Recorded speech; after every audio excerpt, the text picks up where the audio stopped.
All right. So, gonna share my screen. There we go. And we are just gonna jump into it.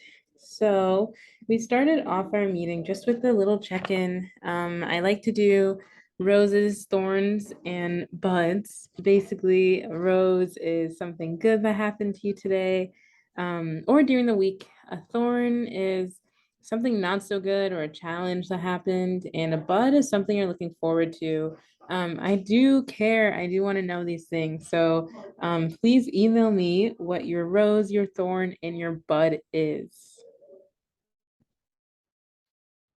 So the first thing that we talked about was making sure we're coming a little early to our shifts whenever we can. It's really important to come about 5 minutes early just because a lot of people have classes during the day. So if you can come early, it makes it easier for the person to get to their class if they have one. And it just kind of makes our transitions go a little smoother. So when you can come 5 minutes early, if you come earlier than 5 minutes, rather than hanging out behind or around the desk, please find a spot in the lounge to wait. This is just because there really should be only two people behind the desk at all times. It can get really crowded, and it's just better to just wait around in the lounge until it's almost time for your shift to start. So we are bringing back the 5 sentence rule this year. Basically, this just means if a friend or someone approaches you who you're friends with at the desk, make the conversation fast. You are working. They should understand that you're working. So, have a quick conversation, check in, and send them off because we really do need to be available and approachable at all times. Obviously, you don't have to sit there and like count your sentences like, oh, one, two, oh, four, that's too many. You don't have to do that. Just try and make it brief, so that we're still being professional. So with timesheets, I already mentioned this in the group chat, but just to review, make sure you're submitting your timesheet every week. Lisa wants them by Mondays. Even though the pay period isn't weekly, it's just easier that way if we all stay on the same page. And then only record your time after you have worked your shift. So if I have a shift tomorrow, I cannot document that time in my U until I have actually worked tomorrow. And then time should be submitted by the quarter hour. So 3:15, 3:30, 3:45, 4, and so on. Be sure to, it's easiest if you just enter the times that are already on when to work. It'll make it super easy to go back later and then enter your time in for the week in MyU. So next we're going to review closing procedures. This is going to seem tedious, but I'm going to read through the closing procedure checklist because every single day this week, there have been multiple things left open, unlocked, lights on. So this checklist actually lives in the back office. It lives on the cabinet. So at the desk when we're closing, first be sure put your personal belongings on your chair, wheel them into the back office, dim the lights to the closing option, and that's found on the back wall. Turn off the fireplaces, turn off the stereo, use the small gray filing cabinets to stack the phone, business cards, basically all the supplies on top. But you can leave the tissues and hand sanitizer out overnight. Unplug the laptop, turn off the mouse, and put them on the back table with the laptop charger. Make sure to check that all keys have been returned. And if they haven't, be sure to document that in the shift log. Also, print off the next day's setup worksheet. So those are the reservations on Mazevo and the tabling schedule. Be sure to put the tabling schedule in the clear holder that's in the Commons. If you don't know where that is, go to the Kirby Commons and look at the brick wall and you'll see it. It's really important that that tabling schedule gets printed out and put on there. And then you can put the setup worksheet on top of the laptop in the back. So next for closing, it's really up to you whether you want to go, from first floor, second, and up. I personally like to start on the third floor and go down, but everyone has their own preferences for when they close. Basically, the first floor lounge, make sure to use the metal Allen wrench on the master keys. It's like this metal little bar, and that locks the panic bars on the exterior doors to the Kirby Terrace. It's really important that these doors get locked because if they're left open overnight, people can get in, and that is just really unsafe. Basically, almost every night this week, those doors, those outside doors leading to the terrace have been left open, and facilities is not happy about that. So please lock those doors. It's pretty unique. You can tell if the doors are locked if the panic bar is popped out. Make sure to close all windows in the lounge. Ensure that the underground is empty and both entrances are locked. If you're having trouble locking it up, on one of the doors, the door by Solon campus, there are buttons on the door. The main door to the underground, pull the door open, stick your key in and lock it, and then close the door. Ensure that all doors are locked on the porch. The exception is Safe Walk in the Greek Life office and if there are KPB members in the KPB office. If the lights are on in those offices, but no one is in there, please turn the lights off and lock it up. Now, on the second floor is a multicultural center, the MC. Make sure the MC is empty. All doors should be shut and locked. All cubes in the MC should be locked using the buttons on the doors. Jingle the keys and shout closing through the back hallways to ensure no one is still back there. I like to do that because a lot of times there will be interns back there that don't realize that, you know, the MC closes. And so it's really good to let them know so we can get them out of there. As for Griggs Center, make sure all 3 doors are checked and locked. Tech equipment needs to be turned off, like projectors, and the lights need to be turned off. So a lot of times people will check out a whiteboard. If the whiteboard is in Griggs Center, you can leave it there. If there's a whiteboard in any other room, you have to return it to the tech closet after the event is over. So Griggs Center whiteboards, fine, leave it there. Anywhere else, return them to the tech closet.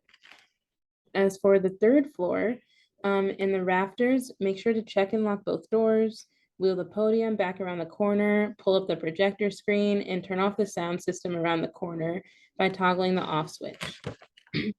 For the garden room, make sure the doors are locked. Basically the same. Tech equipment needs to be returned. Whiteboards need to be returned to the tech closet if there are any. Lights off.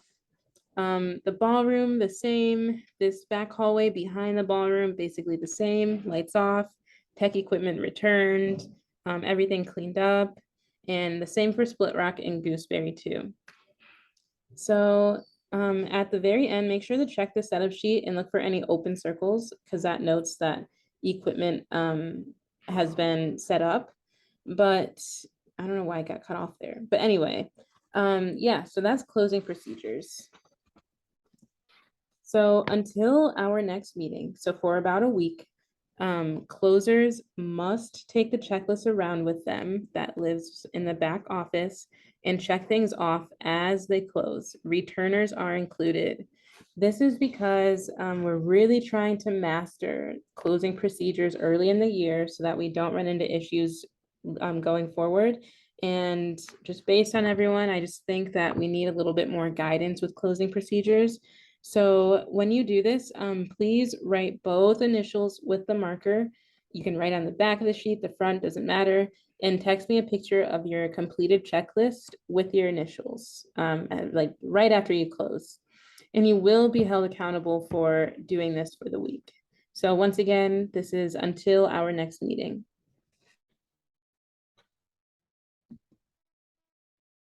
So the next is there will be tech training next week. Oh, really quick, going back to closing, just a note, we don't need to put the trash and recycling bins in the back office. Those can just stay out at the desk. But anyway, back to tech training. So next week, there will be tech training in the ballroom. I wanted to have smaller group tech training just because, you know, it can be a little bit intimidating when you have to set up for tech, and I really want to make sure we are all solid on tech setups because like I mentioned during initial training, my availability is going to start to decline. So we need to rely on each other. So these are the dates and the times after looking at your schedules. All of these times should work according to your schedules. If for some reason they don't, let me know. But according to when to work, these times should be okay. And that is next week, as you see the dates there. As for the reservation sheet in setting up tech, I just wanted to give a reminder about the open circle and the closed circle. Open circle, tech was set up for the event, and the slashed closed circle, tech was taken down after the event occurred. Shout out to Becca. Thank you for making this little guide. It's really, really important that we're using these symbols to communicate between shifts. There's so many of us that work during the day, and it's frustrating when someone doesn't know whether or not a tech event was set up, or, maybe they set something up twice, or they take something down at the wrong time. So it's just an easy way to communicate and maintain consistency. The next is posters. Poster spots are posted in the back on the bulletin board. All new staff have one. A couple returners have one. Make sure you check your poster spot roughly 2 to 3 times a week. And when you check it, clock 15 minutes. When you clock that 15 minutes, it's up to you how you do it. You can start a new line and just put in 15 minutes, or you can add it to the beginning or the end of a shift. For example, let's say I worked today at 8 a.m., but I checked my poster spot. When I log my time in my U, I would write, I started at 7:45, so 15 minutes earlier. Make sure you throw away expired posters. We do not keep them. Next is the key checkout. Just a quick note that keys to the different cubes in the Multicultural Center can be checked out at any time. Please familiarize yourself with these cubes, the rooms in the MC. It's kind of awkward when someone says, hey, can I check out the key for APAA? And you're like what? I don't know what that is, So walk around in there, make sure they abbreviate the acronyms for the different student organizations. That's really important. And then red keys belong to the Multicultural Center. So if you see a red key, make sure to return it to the Multicultural Center. If no one is staffing the desk at the time, just set the key on the desk. That is perfectly fine. And I mean the desk in the Multicultural Center. You can just set the red key on that desk. So texting, emails, and GroupMe. These were kind of Lisa's points. So just make sure we are interacting, responding, liking messages, asking questions. Respond. If you don't know the answer to a question, you can say that, just let the person know that you read what they said. Liking the message lets me know, lets everyone know that you read the message. Interact with it. Just make sure you are really communicating and using the GroupMe. Also, Lisa has sent some emails and people aren't responding, so please respond. And please take out your phone right now and add these 3 contacts to your phone. Don't add Gina because she is on leave until October. Still put her contact in your phone, but don't text her. Lisa and Jenny are going to be your primary contacts. And the reason why we want you to put these contacts in your phone is in case there's a text setup and you don't know what to do. For some reason, no one's responding, you can text them. So it's always good to have the pro staff have their contacts in your phone. The Kirby shirts, we handed out our long sleeve t-shirts, so make sure to stop in 101 and pick yours up.